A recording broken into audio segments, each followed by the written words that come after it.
Okay, I'm going to continue on. I was drawn down here by our heritage. I'm going to be honest with you. Lindsay, you and me got a dad who he got all of the traits and characteristics of his adopted father. Okay? In other words, I'm going to tell you something right now. I love Jesus. First of all, let's get one thing straight. God made the world. He made the world the way he said he made it in the Bible. Jesus really is an incarnation of God, part of it, his son that came to earth. He did give himself up as a propitiation for all of mankind's sin, because God created mankind and he had to let him have free will. So mankind can make their own choices. They don't have to, it's not they're demanded to serve him. They can if they realize who he is and love him. So I believe in that. I believe Jesus. I believe Jesus' blood cleanseth all unrighteousness. I believe it. Everything my grandpa Charles Barkley, who really put Jesus in me.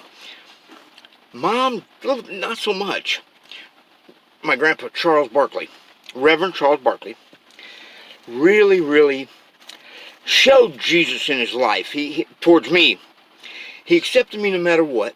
He always loved me. He was always in touch with me, no matter where I was when I was in trouble, juvenile, all that stuff. By the way, listen, I wasn't that bad of a kid. I got railroaded on a bunch of stuff that wasn't really true. It really wasn't the way they said it was. I mean, I went to prison for 5 years for not stopping. And all I went was 35 miles an hour for like 10 blocks and stopped. But they let it on like I did some kind of huge high-speed chase, all kinds of danger, could have been harm. No. But they railroaded me. But that's okay, it's alright, water under, blah, blah, blah. Jesus still loves me. Forgiveness is the key. I believe in the philosophy of forgive instantly and live free. Because what happens is, if somebody harms you or does something you don't like or hurts you, whatever, blah, blah, blah, if you forgive them instantly and just forgive them, it removes all the nonsense for the next 10 years, 100 years, 50 years, whatever. It's gone. So there's no more anxiety, animosity. Listen, when you forgive somebody instantly, promise you, you live free because you don't have any worries. You don't hold any grudge against nobody. You don't have, oh, I got to get him with that. You know what? Listen. There's a way to live that's higher. The power of Satan, the dark demon power of this world, because God cast Satan down from heaven, gave him time to reign on earth, which is true. He has the power here. He has he works through people. He's a spirit. He's spirit. He can't really physically touch you, but he can inspire people to hate you and want to hurt you and make them hurt you. Yes, Satan can do that. He can't touch himself, but he can do it through other people. Well, he's got a whole group of people all over the world. They're the people from 2 Thessalonians, where it says, Paul says that, therefore God put a strong delusion on a lot of people that they would be unable to hear the voice of the Holy Spirit. They would not understand it. They couldn't read the Bible. It wouldn't help them. They put a delusion on them. God did it. He said he allowed a strong delusion on them that they would never come to him. And these are the ones that they're like little robots working for Satan. And the way they do it is consciousness, through all these crazy ritual things they do, because it is Satan. It's really devil worship. And it's the Masons, the Freemasons, and the Illuminati. It's real. The Illuminati's real. I don't care what anybody says, it's real. There's really all these symbols they do, and there was a lot of famous people in the past that you know they were in the Illuminati because they use all the symbols that the Illuminati uses. See, this whole world is symbols. This isn't even a real world. It's a material world that's going to fade away and be gone. So everything works through symbols. Symbols inspire feelings that cause people to unite or to clash or whatever. It's symbols. Symbols are very important. A few hundred years ago, Satan's forces, Satan's idea was, hey, we're going to come up with this thing that it discounts God. It's called science. Hey, God, we prove it. It can be done by a chemical formula or some mathematical formula. Listen, I'm going to tell you something right now. Science is the occult. And there's an idol. God said, make no graven images. But there's one graven image. It's the single most reproduced item that's ever in history. More than the Bible. It's called the globe. The globe. And science now all of a sudden says, and they can prove it, oh yeah, they can prove it, that the earth is a ball. And it's spinning at 650 miles an hour.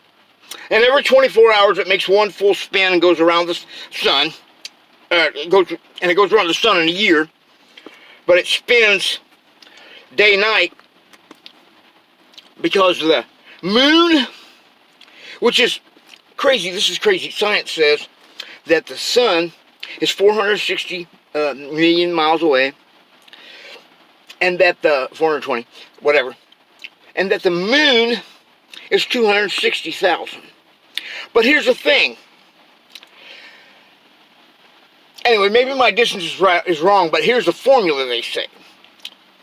The moon is 1/420th the size of the sun. Yeah.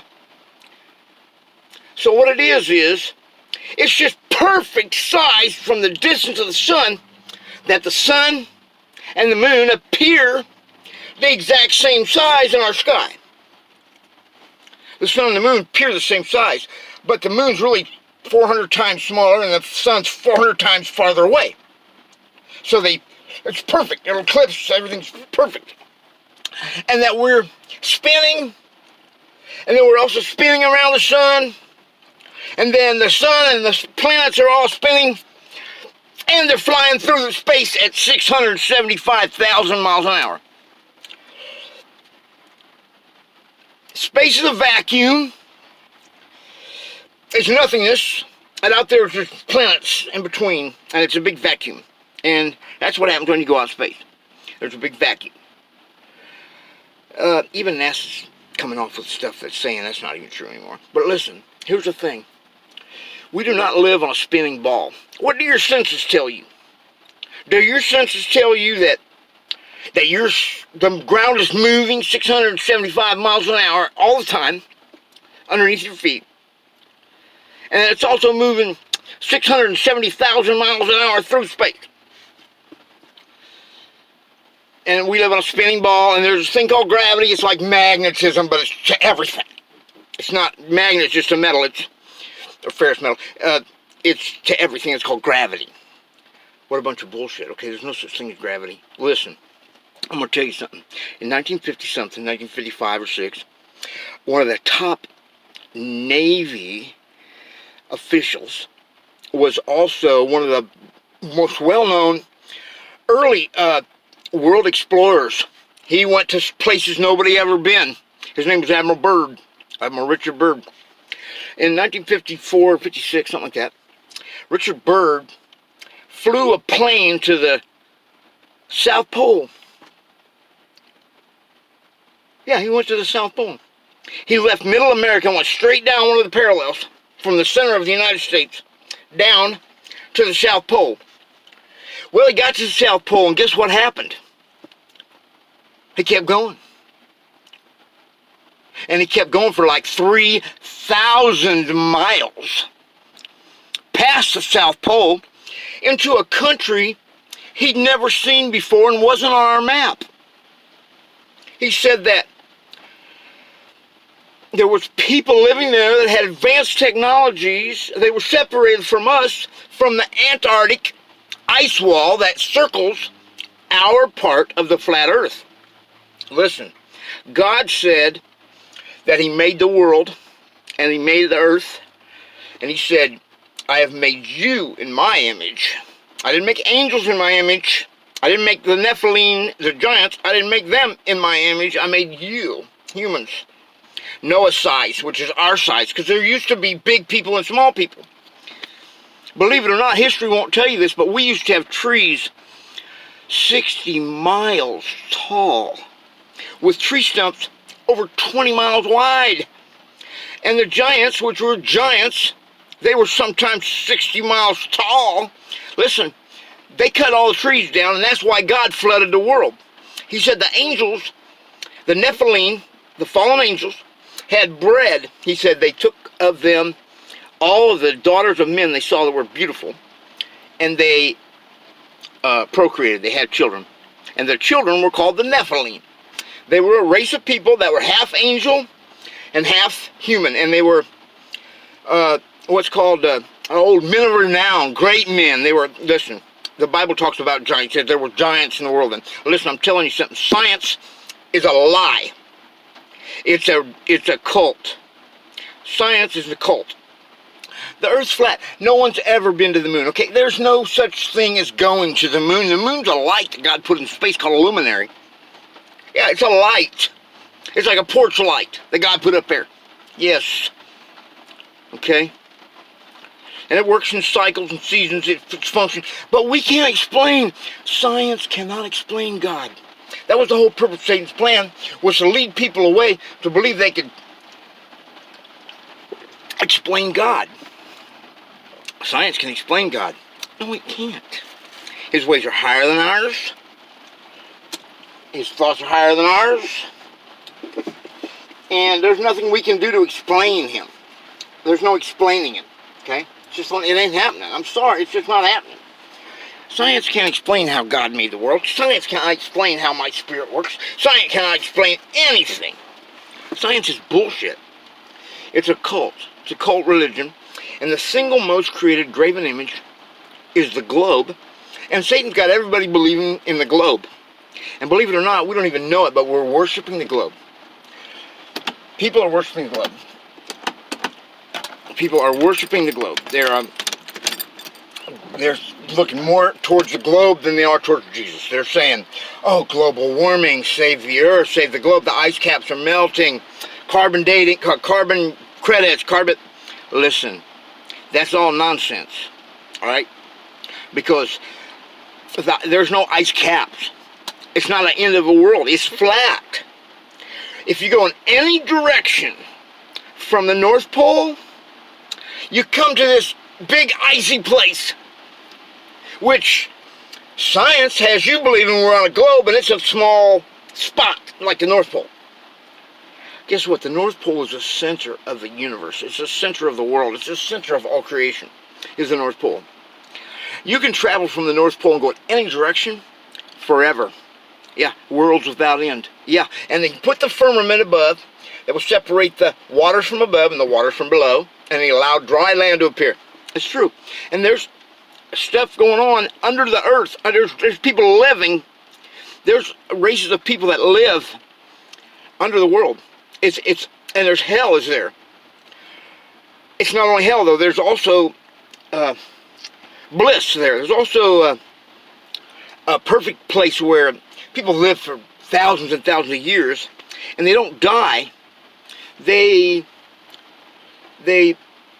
go off and become part of God's light after they've lived thousands of years, because people live thousands of years there. I'm just telling you that science is the occult. We don't live on a globe. You are a king. You are not a slave. You're a king. Okay? You are an equal shareholder in the public trust of the United States of America, federal. The USA, all capitals. U.S.A, all capital USA. Washington, D.C., you're a citizen of Washington, D.C. I'm not. I'm a people. You've allowed yourself, and I did for many years, they don't tell you in school anymore that you have a choice of what kind of citizen you want to be. Okay? They don't tell you that. What nobody knows is you have a choice what kind of citizen you want to be. Yeah, that's true. You can choose to be under the jurisdiction of this federal system, and you can be part of Washington, D.C. and all that shit. Or you can be a people. I'm going to tell you something. You know what a congressman or senator, you know what his citizenship status is? It has to be a citizen of his state, the state that he lives in. And then the senator is also a citizen of all 50 states severally, because he's a citizen of the state. We, the people, establish justice, establish a union of the 50 states. Well, it wasn't 50 back then, but it became 50. It's 50. Washington, D.C., the District of Columbia, is not part of the states. It's not part of the United States of America that I live in. When I go to Washington, D.C., I'm an alien. I'm actually an alien here, too, but what I am is a dignitary. I'm an equal shareholder in the Public Trust Federal, but I'm not subject to their jurisdiction. I'm a foreign dignitary. Congressmen and senators are all republic citizens. They're citizens of the Republic of the United States of America, USA, capital, then small letters, capital, small letters, capital, small letters. That's the original framers. That's the original people, was the Republic. Because I pledge allegiance to the flag of the United States of America and to that republic for which it stands. I'm a republic citizen. I'm a citizen of all 50 states because I'm a citizen of Indiana. And I'm not a citizen in Washington, D.C.